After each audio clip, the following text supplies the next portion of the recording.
Today we've come to Rotunda Boxing Gym, which is in Kirkdale, Liverpool. And the reason we're here is when I first got diagnosed with testicular cancer in 2003, after I finished my treatment, I wanted to make myself feel a bit alive and, you know, a little bit of a challenge. So I had a little spar with Paul Smith, who is a very well-known boxer.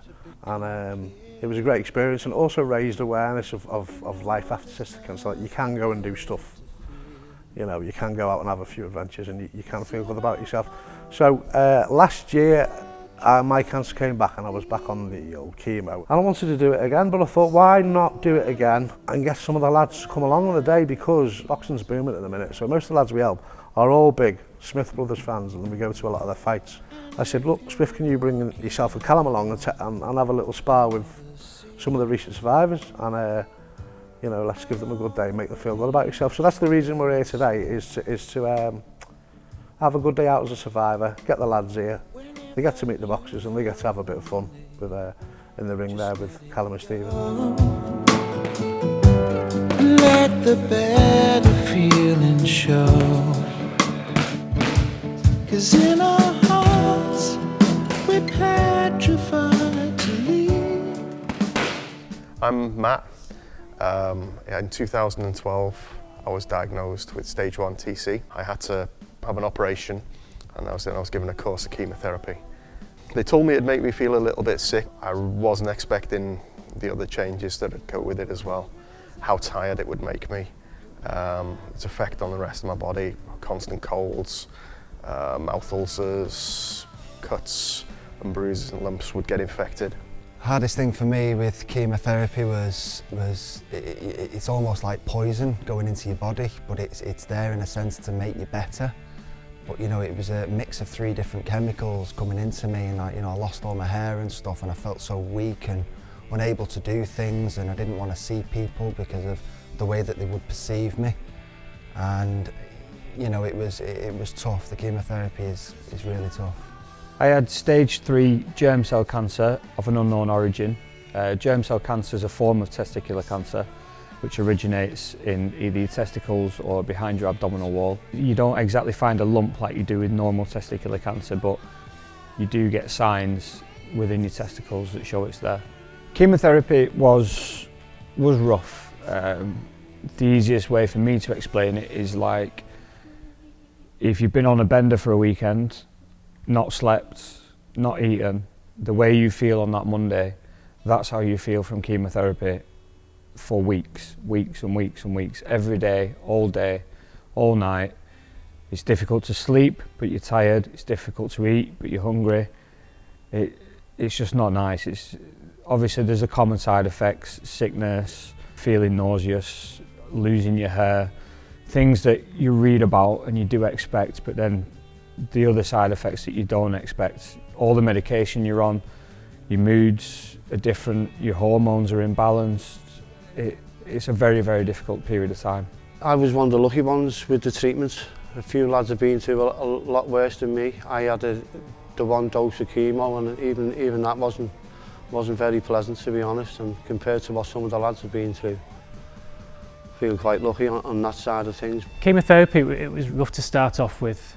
I was really anxious, just desperately wanted the cancer out of my body, so I really fought it in the first cycle. But the best bit of advice I had from checkemlads at the time was just to let the chemotherapy do its job, really. So I'm a marathon runner. I like to run a lot. That's what I do, and I decided to start treating chemotherapy a lot like running a marathon, just trying to settle into it, try to eat my way through it if I needed to eat, sleep when I needed to sleep, just rest, just, to be honest, just take myself out of family life and just do what I needed to do to just get through the chemotherapy. Chemotherapy is a very scary word. I think when you're going through it, from being told that you've got cancer to sitting there and then being hooked up to the machine, it's a very daunting experience. But I think when I was a bit determined to, to head it head on and get through it, and it was more of you go into a bit of autopilot. I was fine at first. For the first cycle, it didn't really affect me that badly, but once treatment got further on, and the more of the chemicals that are flowing through your body, you get weakness, you sleep a lot, you need to drink a lot of water. Your white blood cell count's all very low, so you've got to make sure that you're away from anybody who's sick, because you'll pick up illnesses very quickly. But the important thing was my thoughts of it was this stuff is going to be bad at first, but it's going to make me better. That's it. So you want to throw after you throw your right hand, you to like throw a left hook to that one. Right over here and then the hook across to that one, yeah. There you go. Here. Cheers.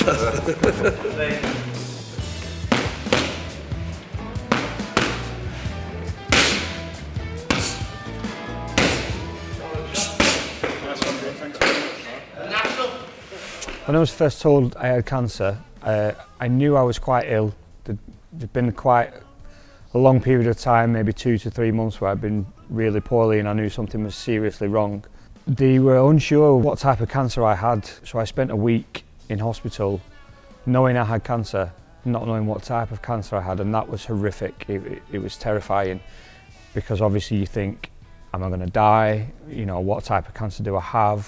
Whereabouts in my body is it? So it was a confusing time.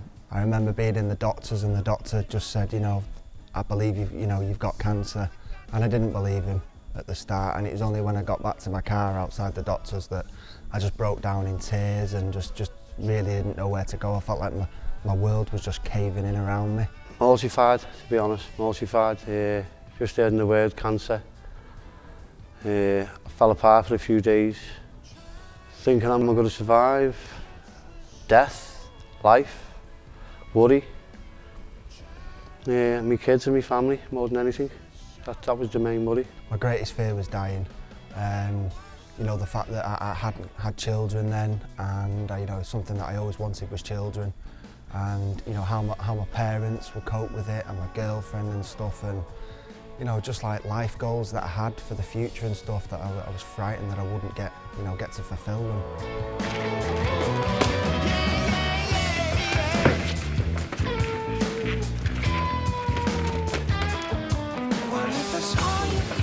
And Callum!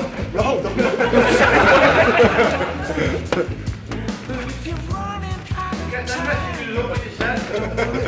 Leave that phone away.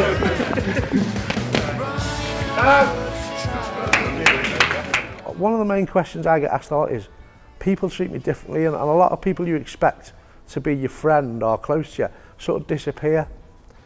Now, I want you to think about it this way. Before you got diagnosed with testicular cancer, you'd probably want to avoid someone with cancer because it's a terrifying thing. The word cancer is a terrifying thing. So it's probably not they don't love you or they don't worry about you. A lot of it is they don't know what to say. I think people did become a bit distant. I think, you know, when you associate cancer, you know, people who haven't been through it don't understand, and they don't know what to say, whether they're going to say the right thing, the wrong thing. You know, people are a bit subdued and take a step back and stuff, and almost say, you know, I'm here if you need me, because they don't really know what else to say. A lot of people are more sincere, I found out. A lot of people didn't speak to, I spoke to more people after getting cancer. And yeah, it's a strange feeling, the after cancer, strange. My family and friends were great when they found out that I had cancer. The ones closest to me just treated me, you know, they were anxious, they were, I think, behind the scenes very emotional about what was happening to me. They didn't show it to my face, but they were emotional. I had a couple of friends who I've kind of lost touch with since, and I just think that they just found it difficult to know what to say, really, just as I did to people before I had cancer. I had a friend who I never heard from again. A lot of my other friends rallied round, my family rallied round, and were there for me when I needed them, and still are. Some people did treat me a little bit differently. That was quite surprising of some of the people who it was. But then, you know, there's quite a lot of people who are your best friends, just, you know, treat me the exact same. I don't want any sympathy. Just if I'm in the pub with my mates and having a couple of beers, I don't want them to talk to me or treat me in any different way than they did beforehand, and they don't. They still think I'm in Egypt.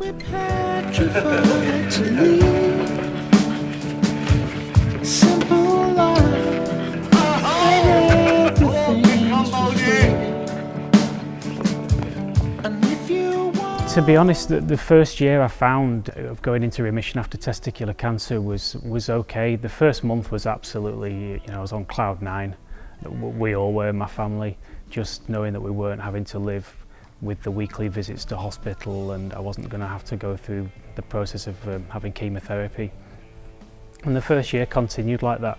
It was kind of a feeling of I've got my life back, and actually, life is worth living, and you appreciate the small things. It was kind of beyond the first year that things started to get tough for me. When you do start thinking back and reflecting and thinking why did that happen, and actually whether it's important why it happened to you, really. After treatment, I mean, life was really tough. I was starting to get physically better, but the emotional and the mental side of things, it really was a hard thing to battle. I had to do a couple of rounds of counselling and stuff, just to, because you think to yourself, why me? What did I do to deserve this? I'm just a normal lad that goes about his life, and I didn't think I deserved it, but life after cancer is really, really tough. But it's a completely new lease of life having a baby. My daughter's called Alyssa, she's 5 weeks old now, and it was something, as I said earlier, that it's something that I really wanted in life, was to start my own family. Alyssa is here now, which is great for me and my partner. It's going back to when I seen the consultant at Liverpool Women's Hospital. He said that he really didn't think that I'd be able to have children, and that my only chance would probably be IVF, which for me was devastating news. And to go on to produce a beautiful little baby naturally is just the icing on the cake for me. After the treatment, the first few months I found really hard, and then I got to grips with life after cancer, after having testicular cancer. I got to grips and got myself sorted. Somebody who's just been diagnosed, if they've come onto our forum at checkemlads, is to try and stay calm, although that's really hard, and to deal with the problem when we've got it, and we'll see what stage it is, and we can help somebody to tell them what course of action needs to be taken, whether it's one dose of chemotherapy, whether it's a lengthy stay in hospital, and just try and keep your head above water, stick with it, and you'll see it through to the end, and you'll be good to go. If I was to speak directly to someone that had been diagnosed with germ cell cancer, I would tell them to remain positive, be strong mentally, and inform the family and friends of what's happening and what's going on. If you need to seek advice about what is going to happen, there are people out there like checkemlads that will help and give you advice of the things to come. Cancer is more treatable now than it ever has been. Testicular cancer is more treatable than it ever has been, along with germ cell cancer. So be positive. You have to fight, you have to go through the negatives to get the positive. Talk to the other survivors. Don't worry about it. They've heard it all before, so talk to them. The best tip is to actually just talk about it, be open, just let people know what's going on. I never shied away from telling anybody that I was going through testicular cancer or that I've had testicular cancer. Chin up, stay strong, don't fail yourself, don't fail your family, don't give in, keep fighting, be strong as best you can, and you've got to just be yourself and just try and get through it. I'd give him a hug. Give him a hug, say, you'll be all right. There's people out there there's charities like checkemlads, who I'm here with today, that will take you in, go through different stories, be in contact with other people going through the exact same as yourself, and that there's real big help. Any advice to anybody who's just been diagnosed, or somebody who's had it twice, is get into our forum, right? Don't read Google. We've got a lot of people in our support forum who can answer your questions. Most of us have been there. Some of us have been there twice. Some of us know a lot. So don't be afraid to ask the questions. There's no such thing as a stupid question, right? Nobody's going to laugh at you. It is a terrifying experience for everybody. I've heard it all before. Every question I've heard, and I've got most of the answers for. So get in touch. But mostly, like I said, I'd like to thank everyone today who came along. I hope they've had a good day. And after Cancer Lads, you can do something stupid like this. Go and do it. Take up skydiving. You know, go and play footy or golf again like you never used to.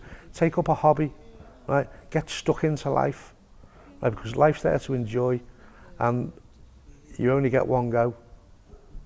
'Cause in our hearts, we're petrified to lead a simple life where everything's for free. And if you look